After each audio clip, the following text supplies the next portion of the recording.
Les émeutes en Tunisie. Merci à Gérard. On vous retrouvera tout à l'heure s'il y a de nouvelles informations. Revenons maintenant sur l'une des revendications, l'un des aspects de la contestation de la rue en Tunisie depuis plusieurs semaines. Celle qui concerne la mainmise de la famille du président sur l'économie du pays. La colère n'était pas nouvelle, mais elle était jusqu'alors extrêmement discrète, silencieuse. Voyons comment les proches et la famille notamment de l'épouse du président Ben Ali se sont imposés dans les banques, le transport, l'immobilier. On voit cela avec Franck Genozo et Jean-Marc Ilouz.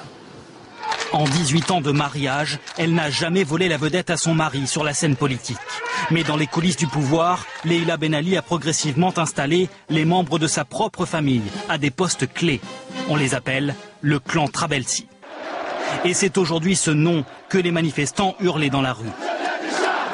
Ici, ils réclament un tribunal populaire pour juger les Trabelsi. Monsieur le Président a dit qu'il va mettre la justice en Tunisie. Est-ce qu'il va mettre sa famille devant la justice? La belle famille est accusée par ses opposants d'avoir confisqué des pans entiers de l'économie.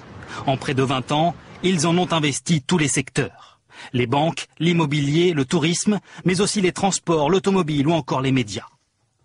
C'est également des personnes qui n'hésitent pas à employer des méthodes musclées pour s'accaparer de différents business. Mais ça passe effectivement par les menaces, des pressions, des contrôles fiscaux, des campagnes de diffamation. Depuis quelques jours, les manifestants choisissent rarement leur cible au hasard.